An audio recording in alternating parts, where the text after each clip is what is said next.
सुंदरलाल जी तिवारी साहब, स्वर्गीय सुंदरलाल जी तिवारी साहब का खूब आशीर्वाद, इसमें प्यार, मोहब्बत और शिक्षा मुझे भी मिली है। जब वो विधानसभा में 5 साल थे तो मेरी और उनकी सीट एक थी। तो जो भी बात, जो भी भावना, जो भी अपने विचार, जो भी एक जनता की लड़ाई कैसे लड़ी जाती है, मेरे पास से ही मैं देखता रहता था, सुनता रहता था, समझता रहता था। तो जितना इसलिए उन्होंने पिछले 5 साल में जब मैं विधायक था मिला, एक बेटे जैसा मिला, एक छोटे भाई जैसा मिला।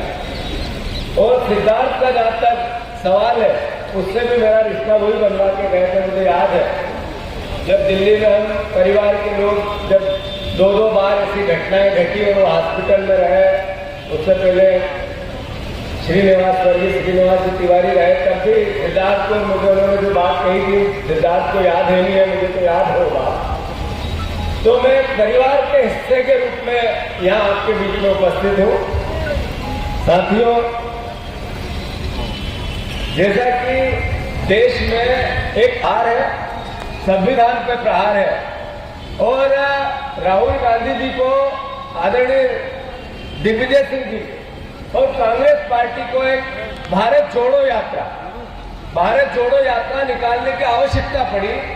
उसका उद्देश्य मात्र एक था कि देश में जो नफरत और घृणा, इंसान में भेद होने की प्रक्रिया चल रही है, वो भारतवर्ष की प्राचीन सभ्यता और परंपरा नहीं। भारतवर्ष की प्राचीन सभ्यता और परंपरा न्याय की है, अधिकार देने की है, त्याग की है, बलिदान की है। भारतवर्ष की प्राचीन परंपरा मानवीय अवधारणाओं की रक्षा करने की है, गरीब की, सबसे पीछे, सबसे नीचे बैठे हुए व्यक्ति का सबसे पहले ध्यान रखे, इसकी है। साथियों, जब भगवान राम वन में राजा दशरथ के आदेश पे गए थे, तो उनको जब वन में सबसे पहले कौन मिला, तो उनको केवट मिले, उनको सबरी मिली, आदिवासी मिले, किसान मिले, वनवासी मिले, वानर मिले। उस समय भी राजा थे भगवान राम। कई राजा आसपास के राज्यों के बड़े बड़े सिकंदर थे, वो भी उस वन में जब भगवान राम तपस्या करने के लिए गए तो उनको मिल सकते थे, साथ दे सकते थे, रावण से लड़ने में सहयोग कर सकते थे। वो रावण जिसको न मरने का, अमर होने का वरदान भगवान शिव ने दिया था, जिसकी सोने की लंका थी, इतना ताकतवर उस जमाने का, उससे लड़ने के लिए कोई राजा नहीं आया। वानर आए, गरीब आए, किसान आए और उस अहंकार का भी अंत हुआ जो हम रामायण में पढ़ते हैं। वैसा ही परिदृश्य आज है, वैसी ही स्थिति परिस्थिति आज है। जो सत्ता में बैठे हुए लोग वो ये सोचते हैं कि हम हार ही नहीं सकते, हम नफरत और घृणा से जीत लेंगे, इंसानों को आपस में लड़ा के अपनी जय करवा लेंगे। तो जब रावण का अहंकार नहीं चला, तो आज का अहंकार चलेगा क्या? नहीं चलेगा। अरे चलेगा क्या? ये धरती श्रीनिवास तिवारी जी की धरती है, ये धरती विंध्य की आदरणीय स्वर्गीय अर्जुन सिंह जी की धरती है, जिनको अपनी जबान के लिए पहचाना जाता था, जिनको अपने निर्णयों के लिए पहचाना जाता था, न्याय के लिए पहचाना जाता था। जब श्रीनिवास तिवारी जी विधानसभा के अध्यक्ष थे तो दिग्विजय सिंह साहब मुख्यमंत्री थे 10 साल। पर एक मुख्यमंत्री को भी सरकार को किस तरीके से अपने हाथ में कंट्रोल रख के न्याय करना चाहिए, विधायकों के अधिकारों की रक्षा करनी चाहिए, ऐसे सैकड़ों उदाहरण हम सुनते, पढ़ते और देखते हैं श्रीनिवास तिवारी जी के। सौभाग्य से इसी विभाग की धरती पे से फिर इसी विधानसभा के अध्यक्ष का कार्यभार श्रीनिवास तिवारी जी को जो अवसर मिला था, जो एक रीवा की पहचान बनाने का अवसर, वो फिर मिला है।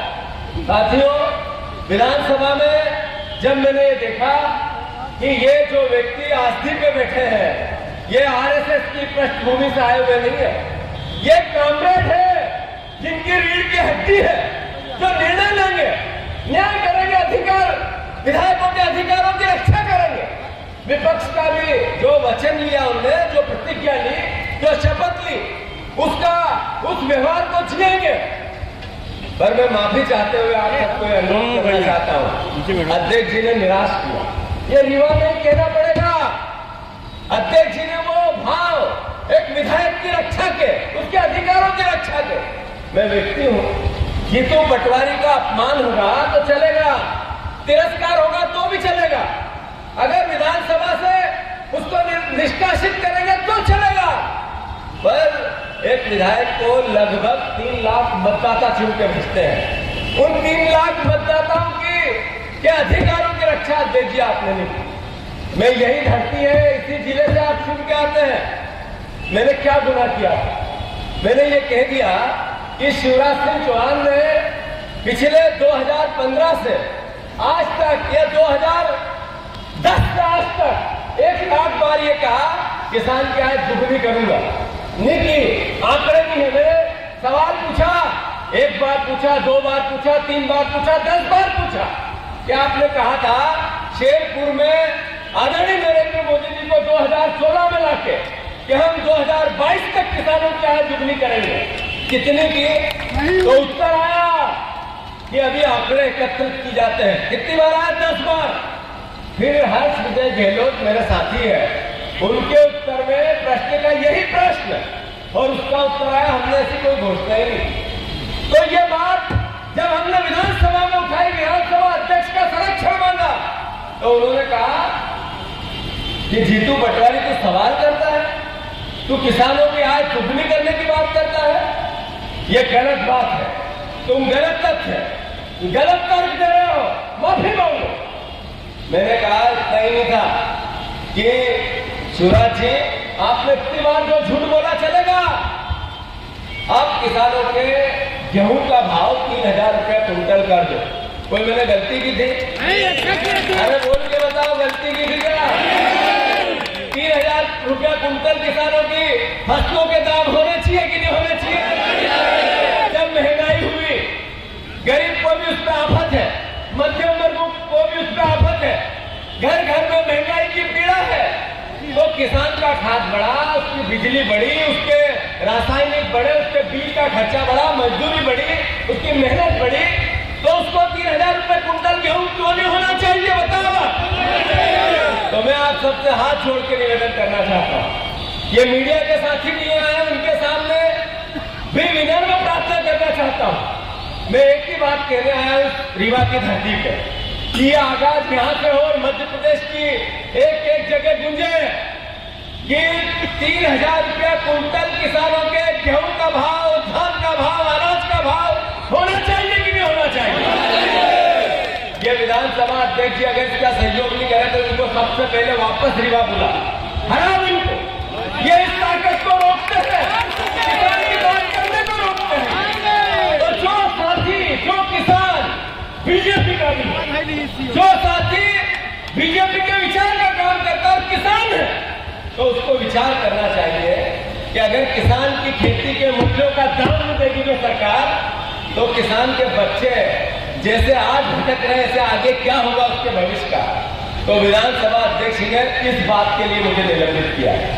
मैंने जब उनसे दूसरी बात पूछी कि शिवराज जी आपने 4 लाख करोड़ रुपए का कर्जा मध्य प्रदेश में ले लिया, हर हफ्ते 500 करोड़ रुपया, हर हफ्ते 500 करोड़ रुपया, और जिस दिन बजट आया उसी दिन 3000 करोड़ रुपया ब्याज देने के लिए, उसी दिन जिस दिन बजट था वापस कर्जा ले लिया। यानी उसी दिन 27 तारीख को रिजर्व बैंक की एक विज्ञप्ति थी जिसमें 18 साल पहले, 19 साल पहले जो कर्ज लिया था, 10,000 करोड़ की संपत्ति 3,000 करोड़ में रिजर्व बैंक नीलाम कर रहा है। मतलब एक दिन की 3 घटना। इधर मध्य प्रदेश शासन का बजट आ रहा है, उधर हमारी सरकार 3,000 रुपए ब्याज देने के लिए ऋण ले रही है, और 20 साल पहले उसी दिन रिजर्व बैंक 10,000 करोड़ की संपत्ति 3,000 के बदले बेच रही है। ये तस्वीर थी मध्य प्रदेश की आर्थिक। क्या ये सवाल पूछना गुनाह था? ये इनको बुरा लगा। मैंने कहा शिवराज जी आप ये कर्जा लेते हो, जाता कहां है? तो प्रश्न के उत्तर में था 35 बार कुणाल चौधरी ने प्रश्न किया कि जो हमारा टूरिज्म डिपार्टमेंट ये इतना खर्चा करता है, इस साल की इसकी पूरी प्रक्रिया बताओ कि कहां कहां इस खर्चे का विवरण दो।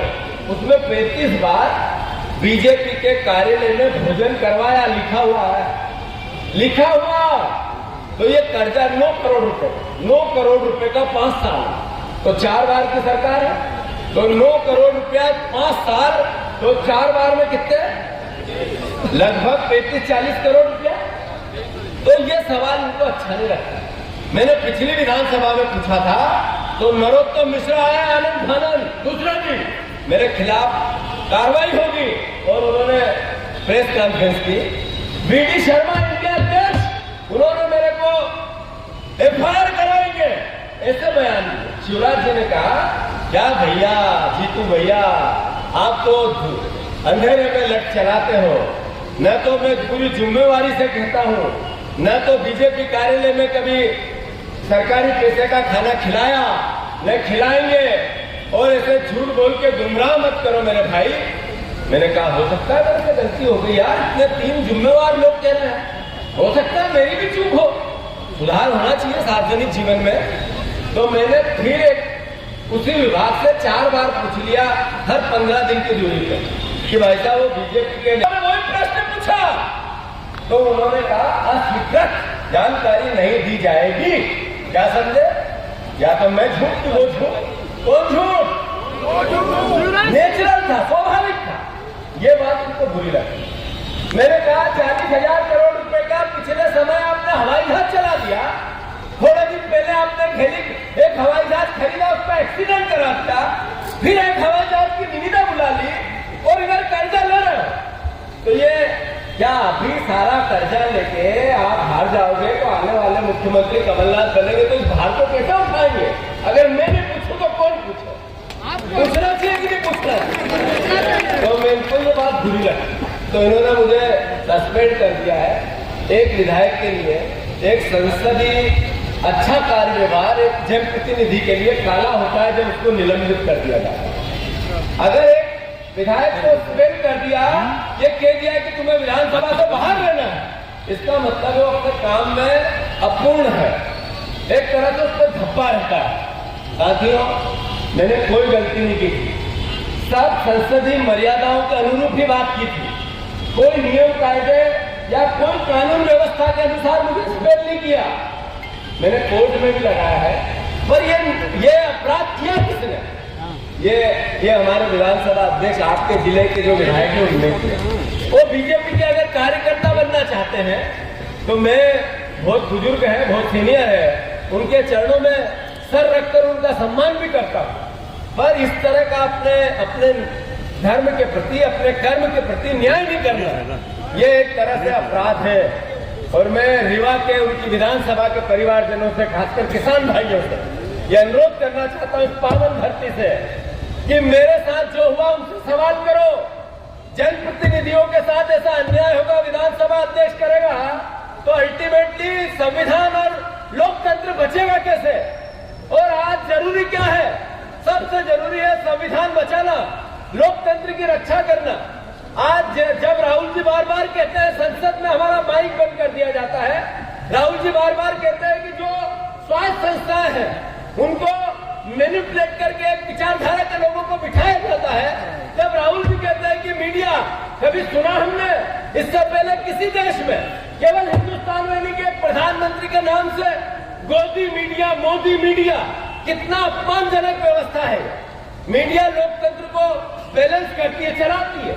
हमारे जनप्रतिनिधि लोकतंत्र में मीडिया के पत्रकारों से डरते हैं कि यार ये न्याय की बात करेंगे, तो उसमें भी प्रश्न है, तो ये ऐसा देश बनाना चाहते हैं। साथियों, बहुत लंबी बात हो गई है, इतना ही हाथ जोड़ के विनम्र प्रार्थना है कि श्रीनिवास तिवारी जी की भी जितनी पुण्य है हमने सबने देखी है, मध्य प्रदेश जानता, देश जानता।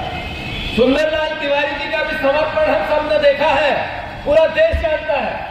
मैं आप सबसे हाथ जोड़ के प्रार्थना करना चाहता हूं कि जब 1 साल बाद हम सब यहाँ फिर एकत्रित हो, तो सिद्धार्थ तिवारी विधायक के रूप में होना चाहिए। आप सबसे अनुरोध है, हाथ जोड़ के प्रार्थना है कि हम सब मिलकर तिवारी जी के, सुंदरलाल जी के, पूरे तिवारी परिवार के रीवा के साथ किए हुए उनके पुण्य का इस बार सब उनको प्रतिसाद देंगे। आप सब तैयार हो? अरे हाथ उठा के ढंग से बताओ, तैयार है? आप पेट छू के सबको आशीर्वाद लो। आपको एक बार फिर मैं राजा दिग्विजय सिंह जी के चरणों में नमन करता हूँ और मैंने जैसा कहा मैं उनका बेटा हूँ। ये आप लोगों ने इसको कितना स्मूथली से ध्यान दिया नहीं दिया, पर मैं थोड़ा विस्तार में कह देता हूँ। मैं असल में जो जयवर्धन सिंह जी बहुत योग्य और परिवार के मेरे भाई हैं, वो इनकी संपत्ति के वारिस है, इनकी राजनीतिक विरासत के भी वारिस है। मैं इनके संस्कार का, इनके आचार का, विचार का, परिवार का, इनके चरणों की धूल का वारिस हूँ, बेटा हूँ इनका। धन्यवाद।